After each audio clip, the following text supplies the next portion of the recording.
G'day guys and girls, welcome back to Sidequest Gaming, where we take a look at both old and new games to try and uncover some of those little hidden gems you might want to give a crack and try out for yourself.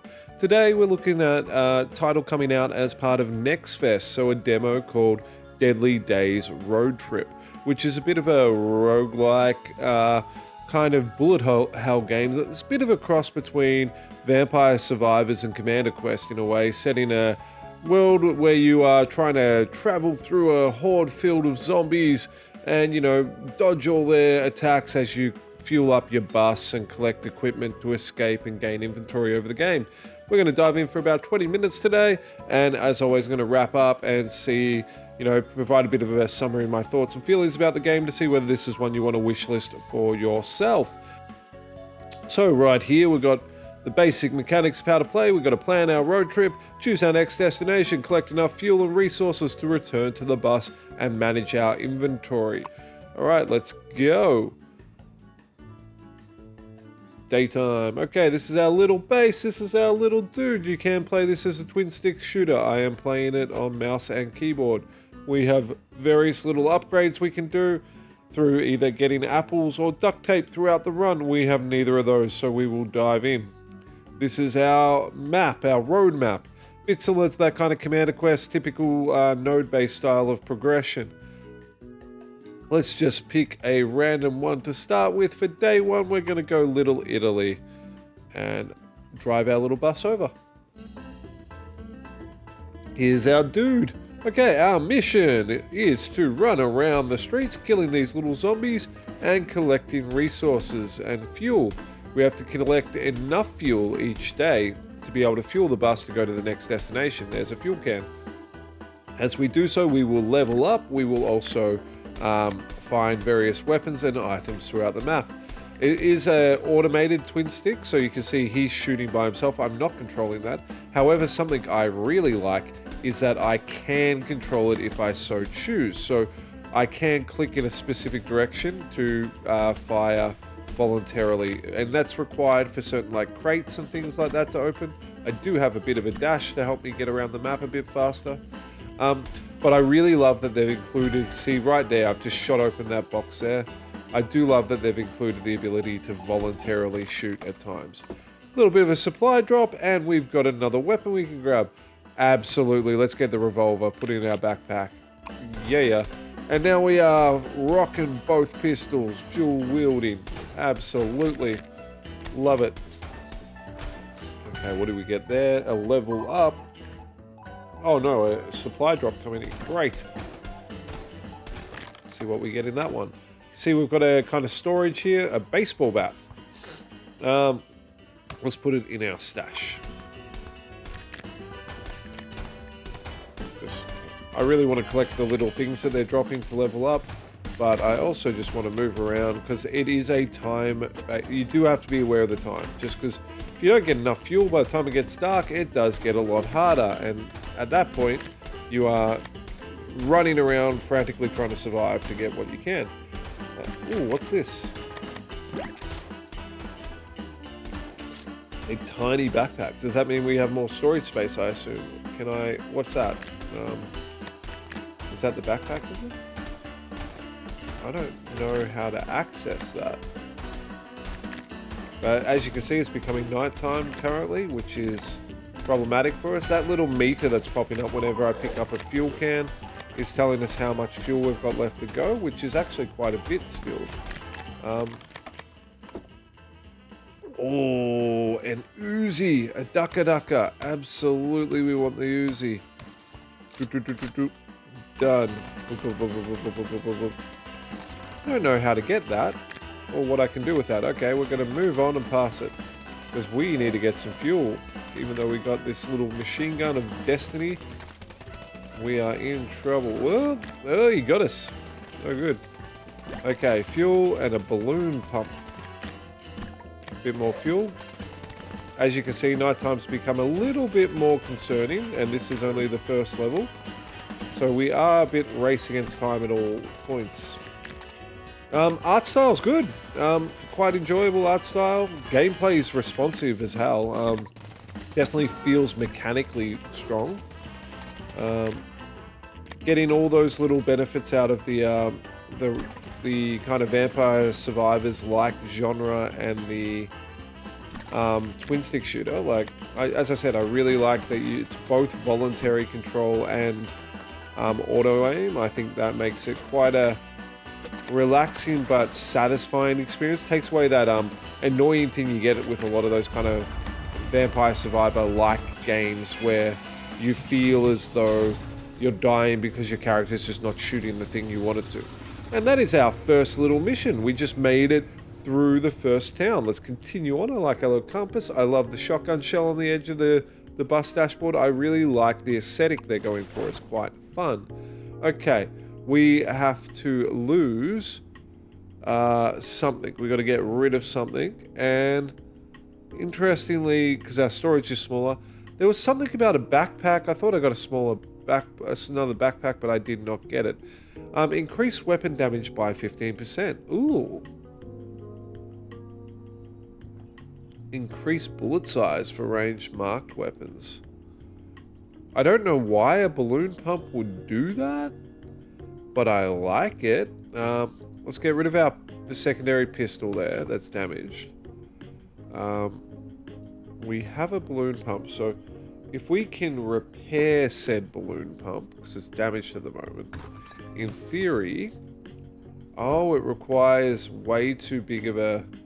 I can put it in. Okay, so the mark is where it's right. It's got to have the overlap. I see. So we have a balloon pump attached to our SMG, because that makes so much sense. I love it. All right, let's go to let's go to Chinatown. I see the different types of towns seem to have different levels of things we can find, different kind of resources that they naturally have. Level up there, great. Loving my little SMG, just powering away. We need to start collecting some things. Fuel, woo! There's a little crate there, kill it. Still don't know what they do. I don't know how to access them. It looks like a backpack to me. But without a bit more information on it, because usually what I'm doing is I'm just standing over items to kind of access them, like that actually. Why did that work that time but not other times? And I'm not even sure what it did for me. Okay, so far everything's been quite intuitive and quite simple to understand. Whatever that drop is, I'm not sure how to access this one. Oh god, it's annoying. I keep getting it too. And that time it worked and I just picked it up. I don't know what's happening there. I think maybe I'm finding a bit of a bug or a glitch on those other ones that just don't seem to be picking up. Little bouncy hat dude. Because like if I go over here now, that should just pick up on me, but no go. Okay, just got hit. These guys with helmets are a problem. It is getting dark rather rapidly by the feel of it, and I am nowhere on the light front, but there are a lot of things in this spot for us. Yeah, these certain ones of these like upgrade items just do not seem to be able to be picked up. I don't know what's going on there, so that's something they'll have to look at and fix, but unless it's, you know what, probably chances are it's just a user error thing, because I am a bit special at times in that respect, but it's just not obvious to me as a player. Level up, really satisfying little pings and effects, like quite rewarding, hitting those little dopamine things. I love this animation of the picking up and collecting stuff here. We can get a baseball bat or a firework. 20% chance marked item will, explode on contact. Let's do that. If shots are going to explode when we're shooting, absolutely. Another crate up here. See, that one I just picked up. Maybe I'm at max of something. Maybe that's what's happening. Like I'm picking it up when I've used it. Like, it's health or something, right? That's what it is. They must be like health packs. And I'm just not, I wasn't needing it at the time. I'm needing it now, because that's not good. Come on, fuel, duct tape. Nice. We have the adequate fuel supplies. Let's get back on our tour bus before we get tanked. All right, charge it up and go. Chinatown complete. And I like the little summary there. Let's continue. What's our weapons looking like? Tiny backpack. Oh wow. I did. Oh, that's okay. Cool. I'm liking that.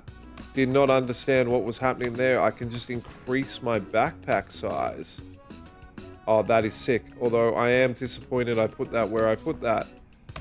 Oh, I needed to fill that gap and I can't change it now that it's there. Bummer.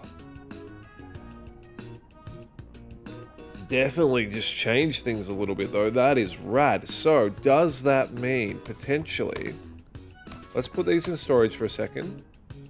Let's move our machine gun there. If I repair this, oh, tell me I'm going to be able to double wield machine guns. Come on. No! Oh wait, I can't double wield it, but I can drop it on top to upgrade it. Hell yeah. Upgrade the socks, not enough scrap. Okay, I'm liking this mechanic. This is rad. This is really cool. Okay, confirm. Like that. That really enjoyable. I love inventory Tetris, and I really like that mechanic of upgrading. That's enjoyable. All right, Ducka Duck is definitely doing more work. Nice. We need. Oh, hello. Here we go. Oh, there. Did everyone just see the crate just kind of fly across the screen there, like a tumbleweed? That's cool. Definitely getting a bit more aggressive. Some of these guys with a bit more armor on them. Okay, baseball bat. Don't really care about the baseball bat. We are not going melee, and I would not trust myself in a melee with this many. Even though that's the traditional approach to the zombie apocalypse, is good old Lucille, the baseball bat with barbed wire.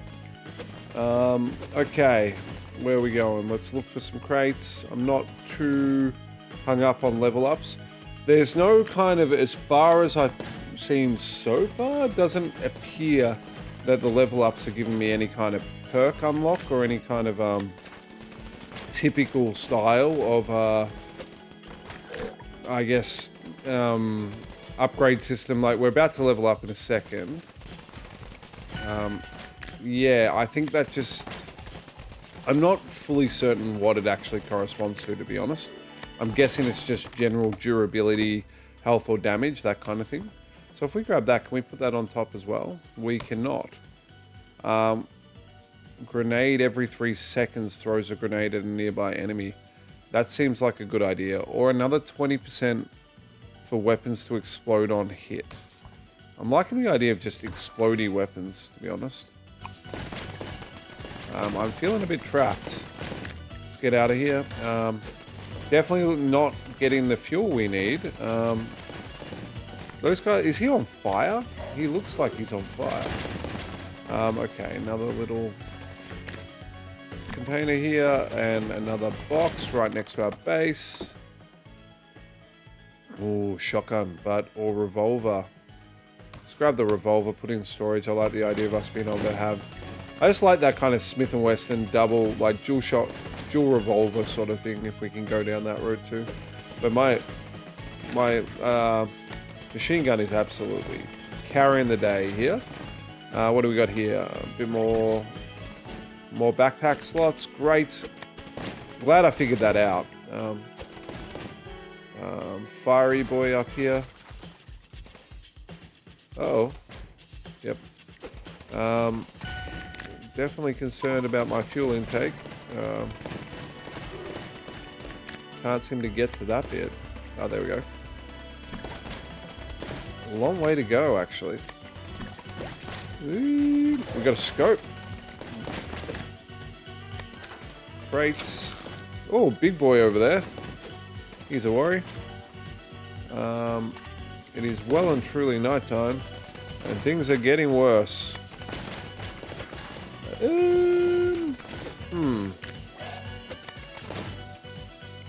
Definitely, feels like so far I haven't had any, like, deaths or injuries that have felt like it's come as a result of, the game mechanics not responding to me. Every time they've hit me, every time something's gone wrong, it's felt purely user error on my part. Like, it's felt absolutely my fault. Okay, we have the fuel. Let's get back to the school bus.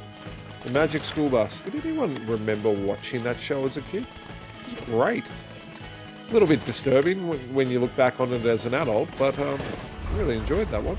All right, in the school bus. Let's go. Level 3. That got a lot harder. That was a little bit challenging. All right, round end. Where are we at now? Okay, we'll drop... can we drop the pistol here? We cannot. The scope increases range. And what do the socks do? Increases the effectiveness of marked footwear items. I don't have any footwear items, so let's increase. Let's put the scope on. There we go. I like that it kind of, the way it lays out as well. I think that's quite cool. How are we going to put this on? I mean... Can we rotate it? We can. Might as well go something like that. Ah, the backpack's increasing in size. That's cool. Sell the baseball bat. I guess sell... Yeah, the common pistol.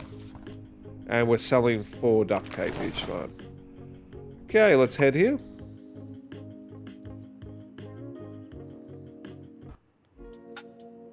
Alright, and we're in and we're shooting right off the bat. Really big fire, guys, already coming in. Things are happening right out the bat. We've got some supply drops out the gate. Lighter. Burn weapons. I guess we will grab that and put it in our pack. Oh, that guy moves fast. There was another one over here, another supply drop, another revolver. Done. We could have got some more backpack space. But I'm not overly worried about the backpack space at this stage. Whoa, these guys are hitting hard, actually. This might be the end of it for us, to be honest. We'll see, but these guys are getting us, and we don't appear to be making the kind of progress we need. But we did just get some health, so that's good. Guys on the roof, that's cool. I'm liking the way the enemies are kind of progressing in their abilities and difficulty. Different things to watch out for and worry about. Can I blow up that? I can blow up that. Probably should have taken the grenade a while ago, just having a passive grenade going out for area control. But that's the kind of pick in the build. I'm wondering now, actually, whether the amount of supply drops we get has anything to do with our level up. I don't know, but if each time we get that kind of level tick up, whether that's when we get a supply drop kind of appear. I'm going to keep an eye out for that, because I honestly have no idea. It's just a hunch, but that would make sense from kind of like a progression element, I guess. Because our loot is what's determining our run. So, nighttime's upon us. We have got some... Yeah, see, right then when I leveled up, supply drop. So that's what's going on. That makes a lot of sense. I like that. So it means I was wrong before. Okay, how are we going to put this in a spot? We're going to go move the scope over to there and put the magazine there. So we have 20% extra fire rate, 100% clip size, but reload takes longer. Good. Okay, so it definitely makes it viable to just focus on killing the guy, killing